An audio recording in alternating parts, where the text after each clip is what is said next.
And welcome back to the latest episode of the Big 12 Huddle. I'm your host here, Calvin Alexander, Calvin Glenn Alexander, host of the CGA Tour podcast, aptly named to your Oklahoma State sports podcast for the College Huddle Network and the Big 12 Network for that matter. Joined tonight by Mark Harris from the Stomp the Bus podcast, which very great video and very great reasoning behind the name here for Stomp the Bus, but the Arizona State University podcast for the Big 12 Huddle and the College Huddle Network. Whole deal here, and got to talk about the conference championship coming up this weekend. So, Mark, how you feeling? Yeah, thanks for having me on, Cal. And just like we all predicted, ASU is the favorite in the Big 12 championship game against a team that literally just won. It had its first 10-game season, and ever. It's ever, or is it? Yeah, I don't want to, because I know they won one in like 1912, but it's their first official 10 wins in a season. Yeah, and granted, now there's way different factors to put into this. Yeah, like, okay, how many years ago were they not even playing 12 games? Yeah. And how many years ago? But first 10-win season, when as an Oklahoma State fan, I'm like, it's been a long time since they've been playing 12 games or 11 and, games. Yeah. And then I feel like as an Oklahoma State fan, I'm like, maybe we should not have been taking those seasons for granted, and not wishing much more. But with that being said here, I just want to get into a couple of the first couple minutes here of Big 12 news and notes, and then ask you a bunch more questions here about Arizona State making to the championship, and also how you think they're going to do and what it means for the program. So real quick here, how's Arizona State basketball been doing? It's been an incredible start to the year. So it's funny, after the end of the Pac-12 championship tournament for ASU and their just sputtering end of the season, I mean, it was looking so down for Bobby Hurley. Guys were leaving, and then he got some NIL money, a good chunk of it from some. There's talk of like a in-season like streaming documentary that's linked to ASU, and so there hasn't been much about it that's come out in recent months. But anyway, it's allowed him to get some high-end talent. Jaden Quaintance is the youngest player in college basketball. He's like 6'9". He's already averaging like 3.5 blocks per game. I saw him block a shot yesterday that was just insanity. He can pick guys up on the perimeter defensively. He'll tip the ball out when they're dribbling, and so he's just been so fun to watch. And that's saying that well. His offensive game is solid, but there's room to grow. And then Josan Sanin, your favorite shooting guard's shooting guard, and he is a dead-eye shooter. He's shooting. I was looking this up today. He's shooting like 54% from three this year, and he's had like, I don't know, 5 or 6 3-point shot attempts per game recently. So it's been really fun to watch those guys. ASU's SID, Doug Tamaro, said on Twitter yesterday that in 32 years that Sanin is the best shooter he's seen. And, it's ASU basketball. Like, I get it. It's not the biggest, tradition or whatever. But James Harden did play at ASU during that stretch, and they've had some decent players. So it's been fun to watch. And they have the veteran talent as well. You get in some transfers from low levels. Power forward Bashir Jihad is just a really consistent force in the post. I was at the game yesterday. They beat San Diego, blew them out. And he actually didn't like play that well, but he just drew so many fouls. And so he was able to have a really good game just by just consistently getting into the paint. And then BJ Freeman comes up from Milwaukee. He's been a good player. And then you keep Adam Miller from last year's team as a guard. Alston Mason, he started his career at Oklahoma.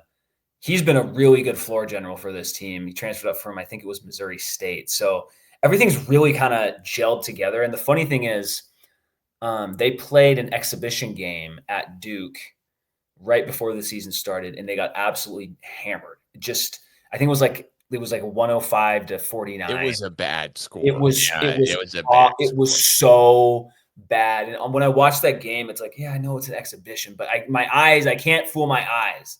And then, to start the season, they grind out an ugly, just gross win over Idaho State, 55-48. And you're like, oh God, like it's going to be one of these years again. We have hyped and just things don't look. And then They go on the road and they beat Santa Clara, and you're like, oh, okay, that's a good win. And then they go to Gonzaga shortly after Baylor got destroyed at Gonzaga, and they had a lead late in the second half. They lose by 8. And then you're like, oh, okay. And you know what? I'll give them credit is they haven't lost any of the dumb games yet. Usually ASU basketball, even in some of the years when they've made the tournament, recently with Hurley, they've always had one just like, you lose at Texas Southern, or, like one where it's just like, don't lose to that team. But they've taken care of business in that respect. Beat GCU, which is big. GCU is a smaller school, but they put so much money into their basketball program. It's crazy, because it's like a for-profit university. So they fund their to their credit, they fund their basketball program like crazy. And so there had been a sense over the years like, oh, GCU's coming up to be the better program than ASU. ASU beats them, and then they beat New Mexico and St. Mary's in one of the Acrisure tournaments. I knew there was 2 over Thanksgiving break. So it's been a great start to the season. They're 8-1, and it's getting to the point where I don't know where they would rank in all of the Big 12. It's still so early in the year, but they don't have to have like this awesome, run through the Big 12 conference run to make the tournament.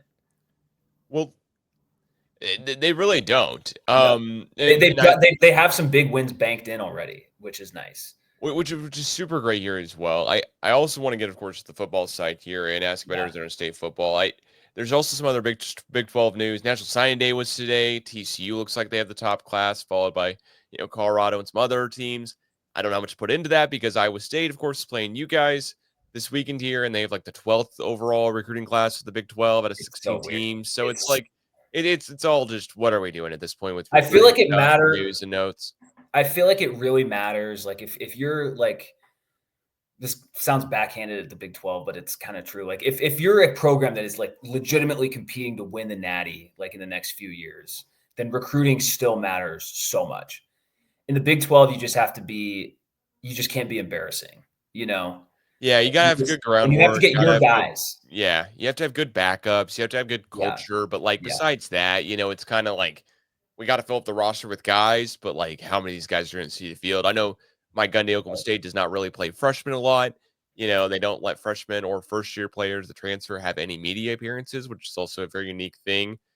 Speaking of Oklahoma State football here, offensive coordinator and defensive coordinators both were fired today through multiple reports. Casey Dunn and Brian Nardo, offense and defense, respectively. Then, of course, we have, kind of the other Big 12 news is, Oklahoma State beat Tulsa tonight in basketball. I could go on about the Oklahoma State basketball team for a while, but I think that's probably news for another day. The first time Arizona State and Iowa State are playing against each other is this weekend in Texas. Crazy. The most bizarre piece of information here is that the Arizona State University president is an Iowa State University grad. Yep. So, and a former track athlete. Yeah. And as a javelin thrower, believe it or not. Yep. So, we got all these kinds of interesting things here and there. And of course, the most famous player for Iowa State, I'd say in their history, is Brock Purdy, at least recent history. And he's from Gilbert, Arizona. I can't think of anyone else. Yeah. But yeah. So those are kind of from Gilbert. Fun things, and stuff to take into effect. Tell me here, did you have any idea Arizona State coming to the season? You were like, yeah, you know what, Scadaboo's this crazy good guy. He could get us over the hump and get us to 9+ wins. Was there any on your mind coming in? No. Like I think Colton and I, when we talked about it, it was probably like, if things really go well, then ASU could probably go 8-4. And our biggest thing, like we did not talk about Scat. Like everyone knew Scadaboo was going to be the lead back, but a lot of the focus heading into the year, funny enough, was like, oh, like we have a lot of running backs we can go to, and of course we really only use Kyson Brown as the other one. Funny enough, but although Ray Lake Brown did get injured, so that played a role in it, but. That was kind of the biggest thing that Colton and I talked about was just depth in general. That we just have much better depth, and that will be tested on the perimeter this weekend for sure. But without Tyson, are Are you worried at all about Iowa State? Any specific things you're kind of like, hey, you know what, we're not great at this, but they are. Any kind of things to worry So about so far? I'm worried about their two wide receivers. Those are definitely the two. I mean, they have good running backs too, and so I'm worried about their offense in general. I'm not. I don't. I think there's been a few. I've listened to basically people pointing out like, oh, ASU's passing defense is a liability, and that hasn't been the case. Like they're not. It's not the strength of the team, but a liability. I don't know. Like a lot of the passing yards that they've given up, especially at the end of the year, were both times the other team was coming back. Now, granted, BYU, like they let Retzlaff get in a rhythm against them when BYU, stormed to come back. And then they let Avery Johnson complete a few passes on them. So I'm not here to say like, Higgins and Noel are going to get theirs to an extent this weekend. I don't think they're just going to like shut them down or anything. Like Beck's going to make a few plays, but we've also seen Beck be like kind of erratic at times. And ASU's defensive coordinator, Brian Ward, will bring some exotic blitzes and he'll bring the heat at times. Beck is still one of the better quarterbacks that ASU has played. So I don't want to make it out that like this is some advantage, but I just haven't really looked at this passing defense this year and been like super. I guess I just haven't really thought about it that much, if that makes sense. It's No, felt like it totally does. it Yeah. felt they haven't been like they haven't been torched really that often, but they also haven't had games where they're just like no one's completing anything. And I mean they've played good receivers, like they just played Tetero McMillan last week, and he got one really good play off him, and But Arizona's so one-dimensional too. I they're mean, terrible. They're they so came bad. down. Can you believe that they're keeping their head coach? Does that make sense at all? Okay. So But he's just a 1-year guy, right? He came over from San Jose State, and this is they his first basically year or have to because they second? don't have the money. They don't have the money to get rid of him because of their and it's been reported that like I don't know this, but basically that like their AD was able to raise enough money to like fire him and get the buyout, but not enough to hire the next staff. So I don't know. I mean, that gave me a giant grin when I saw that news alert come down on, I believe it was Sunday. Um, Let me ask you. Let me ask you the a best couple. player's gone. Like Tetero McMillan is a freaking monster. Yeah. It takes two guys to take him down pretty much every time. I know this like there's been rumors of Fafita, like is he going to go in the portal or not? If I were a U of A fan, I would not like if he comes back, great, but if he leaves, I don't know. Like I just don't know if like it really makes a difference. Like is current day Fafita any different than like Miller Moss or a lot of these other Well, quarterbacks in the portal? Like I don't know. it's Brent Barry, right? He Brent brought Brennan, over, yeah, Brent Brennan. Thanks. He yeah. brought over his own guy, San Jose State quarterback, who transferred over Oh, with them. really? Yeah, so I wonder if he's kind of next in line, and if that's kind of what they're going for. I mean, Yeah. there's just so many things with Arizona too here. Um, with Arizona State, though, what do you think is going to happen this weekend? What's your expectations? Yeah. I think I've heard a lot. There's some of the discussion about this game is like, oh, like Iowa State just needs to load the box and stop Scattaboo. And I think if you're ASU offensive coordinator Marcus Arroyo, you are loving that because then it like I know that like it would be obviously better if you have Tyson, but you can still use Scattaboo and Kais. Like Scattaboo will run routes downfield. It's not like he's so versatile. So you have that option. Our tight end Shimon Mateer is pretty good. He's been a good addition to this team. Kyson Brown, he can do stuff in the screen game, and our wide receivers are. I don't think they're as bad as their statistics indicate. Let me put it that way. Guillory's had 2 deep touchdown receptions in each of the last 2 games, and Stovall has gotten more action underneath. So I think that I think the ASU will pass the ball better than people think they will in this game. And then Scadaboo is just going to do the rest, man. Like I don't know. I know that Iowa State's dealt with some linebacker injuries this year, and I think that has contributed to their rushing defense metrics. I don't know how who's going to be in, who's going to be out, but I don't know. A part of me, there haven't really been any game. There's been maybe in the second half of the year, it's only been the game at K-State where they kind of bottled them up. Every other game, or against UCF, he didn't play. But, I mean, against, Utah's got a freaking really good defense, right? Like, they had a bad team. Their offense was horrible. But, Scadaboo had 2 50-yard runs against Utah. He torched Kansas. He torched you guys. He tore BYU's got a stingy defensive front, and he had no issue with them. U of A, that's a different thing. So he did have some teams defended him better earlier in the year when Texas State and Texas Tech, but this team has just gotten so much better, and I feel like they're just crisper, and I feel like they've really nailed down on the plays that are working for them. So. Excuse me. And defensively, I think that Beck, Higgins, and Noel will have their moments. But ultimately, I have ASU winning this game. I'm going to say 31-24. Ooh, okay. So still touchdown game. All right. So no one. Yeah, no, it's not going to be. It's not going to be a blowout of any. There's no way. Iowa State's too good.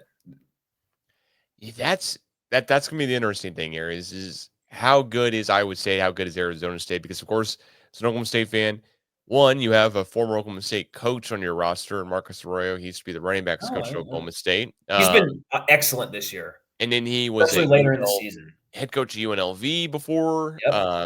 Was co-OC and even associate head coach and quarterbacks coach at Oregon before the UNLV deal. So I mean, he's been around the country. Of course, he's from Sacramento, California, so maybe that helps a little bit with recruiting into Arizona as well.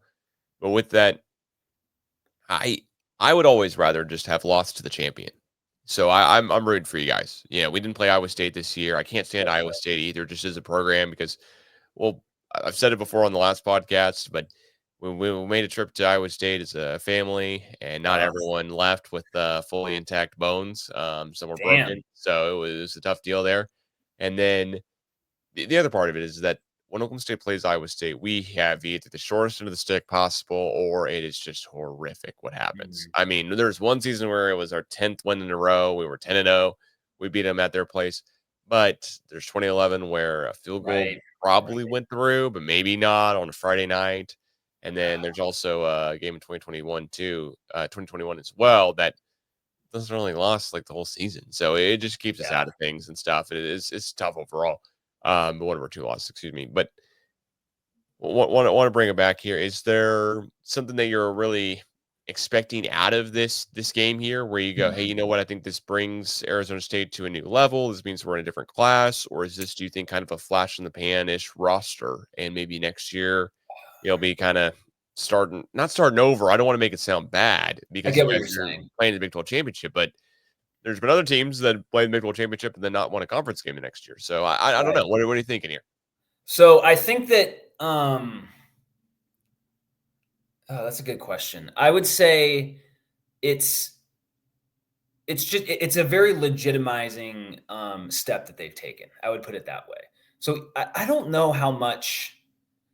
No, I think winning would be a big deal, because if you win this game, Cam Scadaboo probably had a pretty big day in the process, right? I don't just most likely. And if that happens and you win the game, and let's say Scadaboo rushes for 150 yards and 2 touchdowns and has a few highlight runs, because that's what that's just part of his game,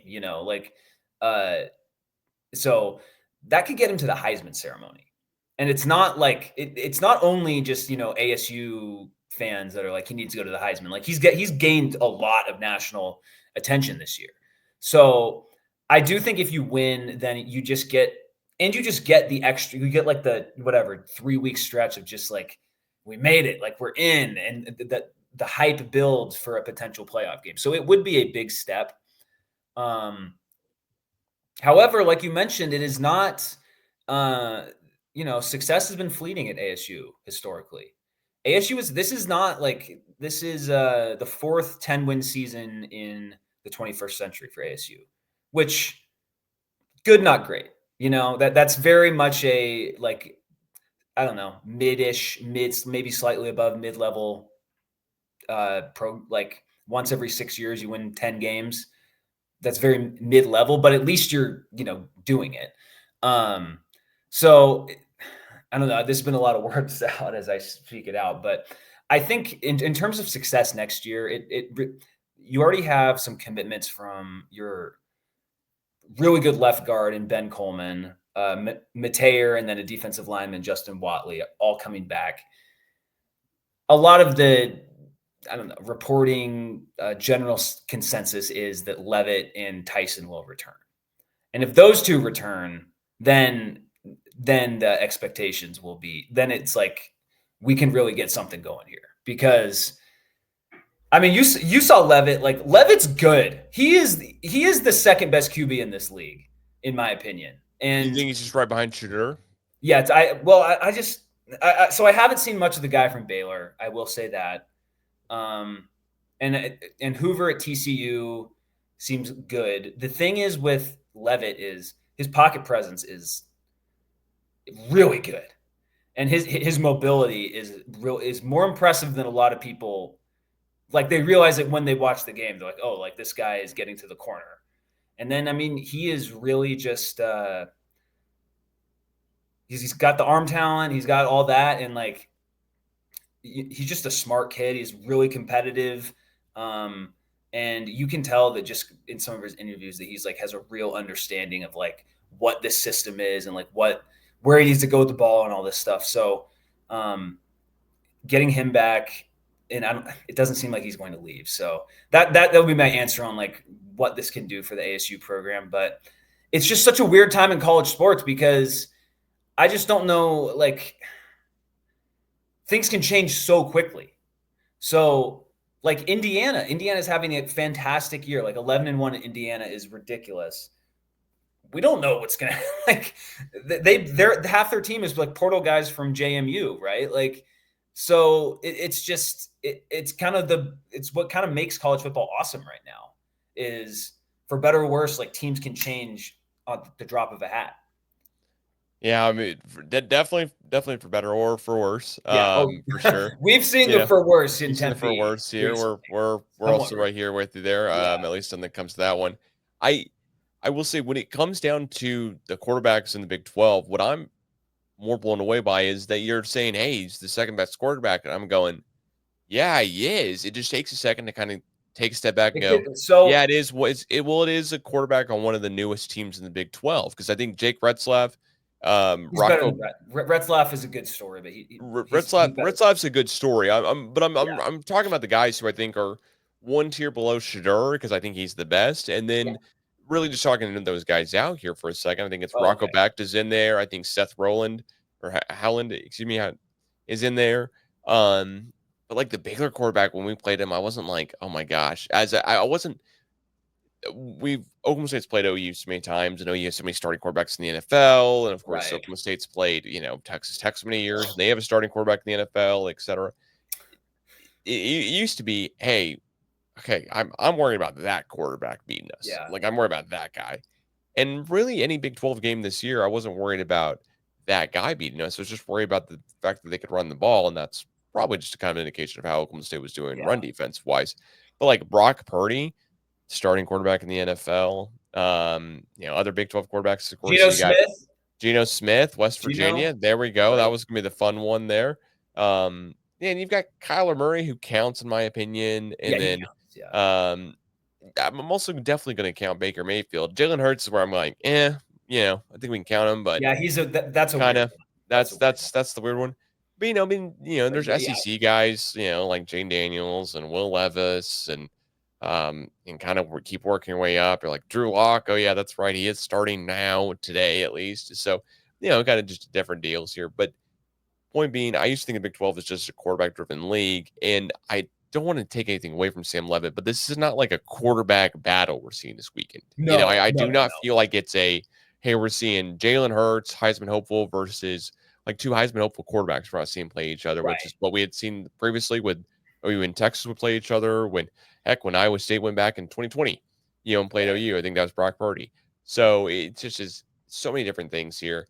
Um, as we're wrapping this one up, though, I do want to ask you. You said the score you got is 31-24. Is that right? Yep. Is there what ways do you think Iowa State loses? Like, is there something where you go, "Hey, Arizona State, we are so good at like these six things," and I know Yeah. running the football is one of them for personal experience. But is there ways where you're like, "Hey, you know what? I think this is the way we really win the game." So I think it's going to be one is Scatterboo, or Scatterboo / the run game in general, right? Like it'll be Kyson Brown mixed in there as well too. But just I mean, I just think if they can just consistently get like 4 or 5 yards a pop, and Scatterboo's going to extend some of those runs. Like he is so fun to watch. Like he just doesn't go down. It's crazy. Anyway, and then I think stopping the run for Iowa State, making them be more one dimensional than they would like. I think that could lead to maybe an errant passer few from Becht and give ASU some good field position or something. So Iowa State's definitely capable of winning this game. Don't get me wrong. Like this is not it. This is probably going to come down to we probably won't know who's going to win midway through the fourth quarter, right? I think this will be like this could come down to like a late touchdown drive or something. But this team ASU's responded to challenges all year. They've just been playing so well in these past after their second bye. I mean, really starting with the Oklahoma State game, they had kind of a clunker against UCF, honestly, but they were still able to pull that one out. And then the last 3 games have been awesome. Like they've left some things to be desired in the second half of some of these games, but when you jump on teams early, then it gives you some wiggle room, right? So ASU has brought the physicality pretty much all year, and they really get after the ball, like they gang tackle well. So I just think that I just think the general defensive prowess, and then the good running game and Levitt in the passing game doing enough to keep Iowa State honest. I think that'll be why ASU pulls this one out. All right, I like it a lot, and I do think there's really some points there where yeah, I think ASU wins. I mean, honestly, See, that's I what would. scares me is like everyone's picking it. Well, not everyone, but I'd say like 80% or 75 or 80% are picking ASU to win. But I it does feel like we're the better team right now. to just take it from me here. You Yeah, guys are the team I've seen play. You are favored by 2. You are technically the home team. There's a lot of things going for you in this, way to yeah, shape it, and Iowa State's losses are weird because to me they're the same one loss as you guys to Texas Tech, but then they lost to KU in back-to-back weeks. Iowa State, and then after they did that, they beat Cincinnati, they beat Utah, they beat K State, and they've got you guys. Like K State really that good, Utah's not good, well, K-State Cincinnati's had a not bunch of good. turnovers in that game too, right? Right. So that all just kind of goes into saying okay, is anyone that is Right. anyone that good? But your guys' your losses. I mean, Texas Tech, at Tech, so not easy. And then Cincinnati, which is just also like a weird. So Well, and that was without Levitt. and that's without Levitt. So I do think that kind of makes it where it's like, all right, I think you guys just have the upper hand here. You have a more winning bowl scenario. There's a game plan that you guys can go Yes. in with and win, which is just running the ball. And Cam Scadaboo's known as like the human bowling ball. So at least in my book, that's how he is. Yeah, and so I think that like if you're in a game where like ASU's pass defense and their pass rush has been okay this year, but certainly not world beating. I would rather have those deficiencies going into a game than not like really struggling to stop the run. against a team that can run the ball very well with like an extremely physical running back. Like, so I don't know. I really hope that this came up on local radio, but if if he gets ASU, like if he's a big reason why ASU wins this game, gets to the playoff, then he becomes really like in the Mount Rushmore of ASU football players of all time. Like he joins the likes of Jake Plummer, Pat Tillman. Tillman kind of has a unique presence. And guys like Terrell Suggs, Randall McDaniel, like really high level players. Like he elevates beyond like the Ayuks and the Benjamins, Rudy Carpenter. Like he elevates beyond those guys and into a different sphere. So that's another thing I'm really looking for from this game. All right. Well, we are excited to see it. Big 12 Championship, of course, this Saturday, 11 a.m. Central Standard Time, because that's at least the time that's being played in. So I'll say that time zone, which, I mean, only 10 a.m. for you guys, I think, in Arizona, right? It's only 10 a.m. Thank God. Not too terrible. Well, when they went to Cincinnati, it was still it was still daylight savings time, 9 a.m. our time and noon their time, which is obviously a much bigger difference. Yeah, I mean, I'm not a morning person. I don't plan on being one anytime soon here at a ripe old 31 years old of age. So I can't blame you guys at all whatsoever there. But also without Sam Levitt, I think you're starting quarterback. I think that made it a little different too, that game there. And heck, it was only a 10-point loss. It could have been much worse. I've seen much worse. So all together now, I just want to say, please follow at Big 12 Huddle on X, Twitter, whatever you're calling it. Follow at College Huddle and at the CGA Tour to get all the news notes about Oklahoma State football, Big 12 football, etc. We tweet out way more here with Big 12 Huddle, and also recapping attending the game in person this weekend, all on Big 12 Huddle on X as well too. Mark, where can everyone find you guys and Stomp the Bus and the Arizona State podcast that I think you guys are recording here later this evening? Yep, yeah, we're gonna have an episode coming out tomorrow. Yeah, gonna have an episode out Thursday morning. Find us on Twitter/X at Stomp the Bus Pod. And then find us on YouTube, Stomp the Bus Show. You'll be able to find this there. And yeah, we just talk ball about ASU sports. So it started out really bad most of the time. It was a lot of off the field stuff, but now it's been awesome, with the basketball team doing well and football kicking ass. So of course. Well, what is your guys' like in Stillwater we say, fight them, ride them Cowboys or go Pokes? What do you Forks up, baby. And go Pokes. We'll catch you guys again soon.